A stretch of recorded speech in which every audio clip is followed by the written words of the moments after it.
반갑습니다. 경북 동해안에 위치한 키토산 체리 농장입니다. 벌써 새해도 1월 중순을 지나고 있습니다. 아직 새해 인사를 못 드렸네요. 첫 영상입니다. 회원님 그리고 구독자님들 새해 복 많이 받으시고요. 건강하시고 올해 우리는 체리를 하는 사람들이기 때문에 체리에 걸고 있는 기대들이 많이 성취되는 그런 한 해가 되기를 바랍니다. 지금 날씨가 너무 가뭅니다. 극심하죠. 날이 추운 거는 상관없습니다. 제가 재배한 경험담으로는 추운 거는 상관없는데 가장 안 좋은 게 체리뿐만이 아니고 모든 과수에 있어 가지고 가장 안 좋은 게 차면서 건조한 바람입니다. 차고 건조한 바람이, 왜냐하면요 이 수채에 있는 물을 이렇게 수분을 많이 내렸다고 하지만 그래도 약 50% 정도의 수분과 영양분은 아직 남아 있거든요. 잎눈과 꽃눈과 가지에 남아 있거든요. 이걸 이제 수분을 증발시켜 버리게 되면 여러 가지 이제 부작용이 생기게 되겠죠. 이제 그 부작용 중에서 이제 어떤 경우가 이제 악화될 수 있냐면요. 그 부작용이 악화될 수 있냐면은 작년도에 갈반병, 조기 낙엽이죠. 잎 관리를 못 해가지고 요 수채 내에 영양 물질이 부족할 때, 우리 사람 같으면은 몸이 많이 허약해져 있을 때 이렇게 차고 건조한 바람이 불게 되면 동해를 입기가 쉽습니다. 그래서 차가운 기온 그 자체로는 동해를 크게 일으키지는 않는데 이런 식으로 영양 물질의 부족 상황일 때 더 심해질 수 있다는 거죠. 그래서 이제 지금 우리가 해줄 수 있는 일이 뭘까, 이런 상황에서 몇 가지 한번 언급을 해보겠습니다. 첫째는 관수를 해주십시오. 관수. 물을 공급해 주십시오. 물을 공급해 줌으로써 그 자체가 동해를 줄일 수 있는데 상당 부분 도움이 될 수 있습니다. 특히 제가 염려하는 거는요, 지난 가을에 묘목을 심은 분들이 있죠. 그 묘목은 스스로 수분을 흡수하지 못하죠. 그렇기 때문에 갓난애기죠. 그러니까 어떤 보온 기능도 없고 수분을 흡수하는 기능도 없기 때문에 심을 때 물을 충분히 주고 비닐 멀칭을 하지 않았으면 제가 볼 때는 건조 피해, 동해가 아니라 건조 피해를 받을 가능성이 높습니다. 그래서 그게 염려되는 경우에는요, 지금이라도 물을 주십시오. 지금은 물을 주시고 멀칭을 하지 않았으면 뭐 비닐이라든지 부직포라든지 또 뭐 집 같은 것도 좋겠죠. 이런 걸로 꼭 보완해 주시기 바랍니다. 저도 지금 너무 가물어서 서해안은 그래도 이제 눈이 오고 해가지고 그런 좋은 소식이 있었습니다만 동해안은 되게 가뭅니다. 아주 극심합니다. 그래서 저는 특히 꽂는 동해를 많이 입지 않을까 염려가 되는데요. 이제 주말 농사를 지을 때 이제 제대로 이제 잎 관리를 못 했겠죠. 그러면은 그리 추운 곳이 아님에도 불구하고 꽃눈이 이렇게 이제 커터칼이라든지 맨도날로 이렇게 꽃눈을 쪼개 보면 갈변되어 있습니다. 갈변이 되어 있습니다. 당연히 그 꽃이 피지 못하겠죠. 그래서 왜 그럴까라고 생각했는데 잎 관리를 못하게 되면은 겪는 현상입니다. 그래서 저도 지금 관수 장치가 얼어가지고 지금 선별적으로 꽃눈이 많이 들어온 나무에 한해서 지금 수돗물을 공급하고 있습니다만은 참 은발에 오줌 누듯이 이게 별 그런 효과가 있을까 싶을 정도입니다.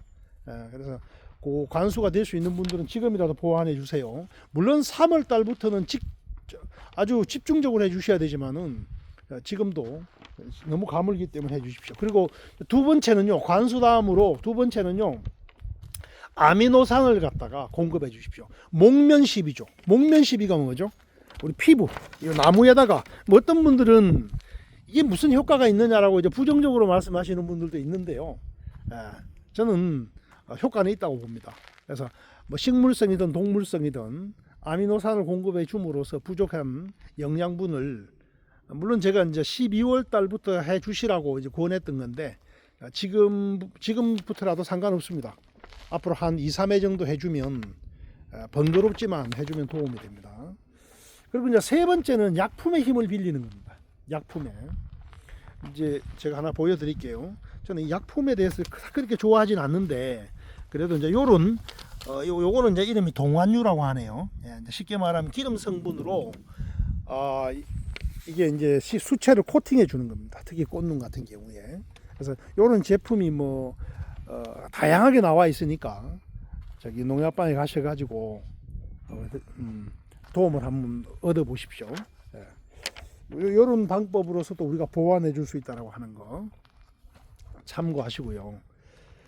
이제 12월부터 꾸준히 질문이 들어왔던 게 그래서 제가 이제 말씀을 드렸어요. 그 전 영상에 가을에 찍은 영상에 제가 말씀드렸던 것 같은데 겨울 전정을 하면 어떻느냐, 12월부터 뭐 1월, 2월 하는 게 어떠냐라고 하는 그런 의견들이 많아요. 지금도 이제 전화가 와요. 전정을 하고 싶은데 어떻게 생각하느냐. 저는 2월 중순 이후로 하실 것을 권합니다. 물론 거기에는 몇 가지 과학적인 이유도 있고, 첫째는 뭐냐 하면요, 아직까지 나무가 겨울 잠을 자고 있습니다. 말씀드렸죠. 우리 사람도 잠을 자고 있을 동안에 깨우면 찌뿌둥 하듯이 나무도 마찬가지랍니다. 그래서 푹 나무가 겨울잠을 잘 수 있도록. 그래서 품종별로 차이는 있습니다만은 빠른 품종들은 2월 중순경부터 잠을 깨기 시작합니다. 그리고 이제 성장을 시작하죠. 성장을 시작합니다. 어떤 성장을 시작하죠? 2월 중순에 어떤 성장을 시작할까요? 나무가 뿌리가 자라기 시작합니다. 우리가 말하는 그 물뿌리인가요? 뿌리가 자라기 시작합니다. 다시 말하면 대사활동을 시작했다라는 말이에요. 그때부터 전정을 해 주십시오. 그래서 푹 겨울잠을 잘 수 있도록 내버려 두시고, 두 번째는요, 아까 말씀드렸다시피 2월 달부터 이제 물을 올리기 시작한다. 성장을 시작한다 그랬죠. 생장을, 대사활동을. 그러면 우리가 전정을 하면서 이제 체리 나무가 가장 취약한 게 세균 감염이라고 했잖아요. 세균 감염에 수지병이라든지 또 뭐 뿌리혹이라든지 이런 게 다 뭡니까? 가지 마람병, 뭐 부란병, 이게 다 세균 감염이거든요. 그래서 그 세균 감염의 가장 큰 원인은요, 전정 도구에서 비롯됩니다. 전정 도구였어요. 그래서 전정 도구에 감염이 됐을 때 계속 지금 새로운 나무로 지금 이제 갱신하고 있습니다. 저도 과월이 좀 어지럽습니다. 이제 감염이 됐을 때 물을 올리기 때문에 이 감염된 세균이 수채를 오염시키지는 않는다는 거죠. 물을 내릴 때는 따라서 세균이 나무 뿌리 쪽으로 움직일 수 있지만 지금은 그렇지 않다. 2월 중순 이후로는. 그래서 이제 그런 큰 과학적인 이유가 두 번째 이유입니다. 그래서 가능하면 그나저나 이제 예를 들어서 전정량이 농사를 많이 지으실 경우에는 뭐 도시 방법 없죠. 뭐 12월에도 전정을 해야 되고 겨우 내내 해야 되니까 이런 경우는 뭐 어쩔 수 없겠습니다. 그래서 가능하면 2월 중순 이후로 이렇게 제가 권해드립니다.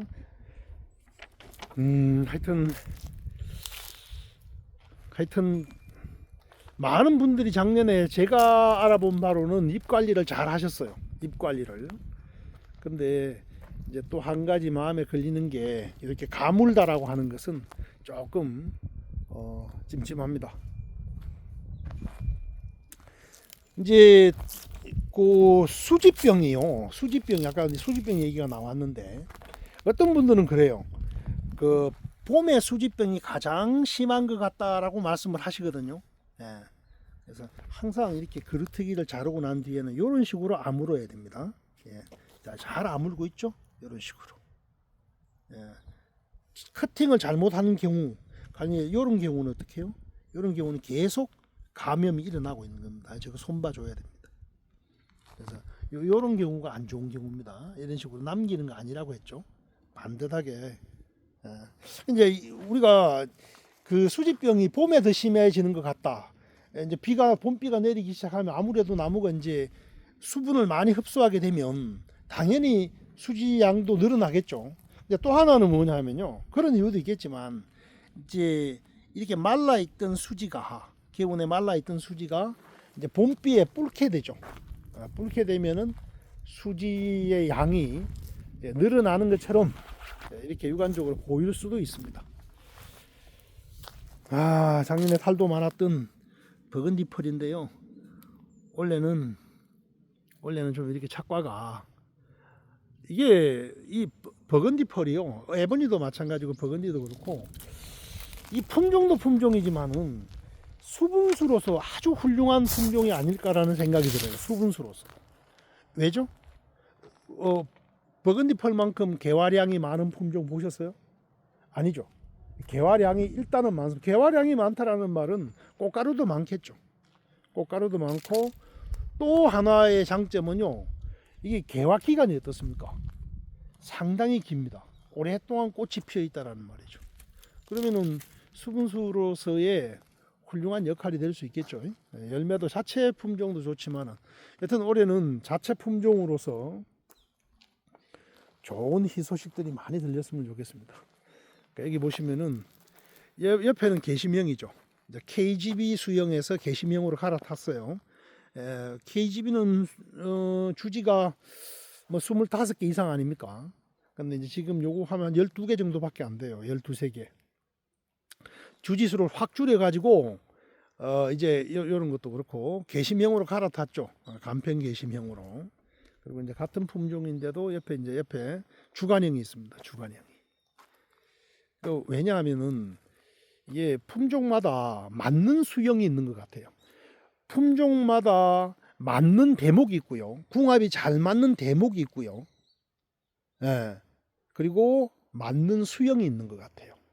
잘 맞는 수형이.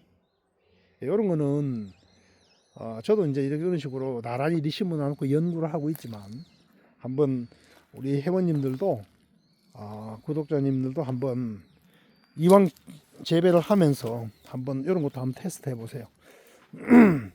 강부 1호라는 품종인데 지난 봄에 너무 격가지가 두꺼워서 이 주지가 두꺼워서 잘라서 이렇게 호리호리한 주지로 다시 받았다라고 제가 그리 말씀을 드렸죠. 나무는 이제 한 6년차 정도 됐을 겁니다. 6년차 정도 됐는데 작년 봄에 잘라서 이렇게 주지를 다시 냈죠. 훌륭하게 이렇게 낼 수 있습니다. 요거 무슨 전정이라고 했댔죠? 전정. 요거 단축 전정이라는데 단축 전정. 왜냐하면 이 주지가 하나가 나면 되게 두껍게 나오겠죠. 그죠? 하나가 나오면 두껍게 나오겠죠. 대신 어떻게 해요? 두 개로 벌리게 되면 호리호리하게 되겠죠. 그 주지가 다시 말하면은 가지 두께가 가늘어야만 착과가 잘 되고 결실도 잘 된다라고 말씀드렸죠. 요거는 이제 우리 이제 그 전정의 전문 용어로 단축 전정이라고 얘기합니다. 기부 쪽에 이 주간에 가까운 데서 잘라서 2개 내지 3개의 가지로 벌려줌으로써 두꺼워지는 것을 예방한다. 이제 또 전정철이죠. 지금 동계 전정을 도와달라고 하는 지자체가 있고 해가지고 영상도 제가 찍어서 몇 번 올리겠습니다만은 또 그런 도움이 필요한 분들은 미리 기술센터에 요청을 하세요. 지금 하면 너무 늦지 않게 2월달 중에 전정 교육을 영상보다는 눈앞에서 받는 게 가장 효과적인 것 같아요. 이쪽은 이제 리모델링 존입니다. 초창기에 제가 몇 그루가 아닙니다. 한두 그루밖에 안 남았습니다. 초창기에 한 15년 전에 심었던 요 나무가 이제 그 중에 하나네요. 초창기에 진짜 제 입장에서는 제 농장의 어떤 역사라고 15년 6년 되다 보니까 이 나무가 이렇게 많이 상합니다. 제가 관리도 제대로 못했을 뿐더러 그렇지만 참 변함없이 훌륭한 열매여서 이 품종을 아직까지 살려두고 있습니다. 이런 식으로 우리가 이제 보통 막 주지가 정신없이 벌어지면 탈락이 된다고 했죠. 탈락이 된다고 했죠. 열매가. 근데 요거는 이제 기셀라거든요. 기셀라는 또 그 원칙에서 딱 맞아 떨어지는 건 아닙니다. 워낙 이 결실성이 좋기 때문에 좀 자세하게 좀. 그러니까 보통 이제 막 가지가 이렇게 벌어지잖아요. 끝에서 가지가 벌어지면은 아래쪽이 털린다고 그랬잖아요. 근데 기셀라는 그게 훨씬 덜합니다. 왜 그럴까요? 얘들은 워낙 결실성이 좋기 때문에 그래요. 너무 많이 열려서 탈이겠죠. 얘들도 이제 품종 갱신을 하고 옆에다가 이제 새로운 품종을 다시 심길 예정입니다. 요것도 이제 또 다른 한 그루의 강구 1호인데요. 강구 1호가 수세가 아주 강하다라고 했죠. 그래서 주지 관리를 주간형이든 개심형이든 주지 관리를 잘 하셔야 돼요. 자칫 잘못하면 두꺼워집니다. 두꺼워지면 결실이 잘 되지 않겠죠. 열매가 욕심나면요, 재배가 좀 까다로워요. 다 장단점이 있습니다. 재배가 아주 쉬우면요, 열매가 별로예요. 그렇게 욕심 나는 열매가 또 아니에요. 네. 일장일단이 있습니다. 궁금하신 점은요, 또 밑에 댓글 달아서 또 자기 의견이라든지 재배담을 이렇게 들려주면 다른 분들에게도 또 참고가 될 수 있겠죠. 예. 하여튼 올해 좋은 일들 많이 생기시길 바라면서 오늘 인사를 마치도록 하겠습니다. 이상입니다. 감사합니다.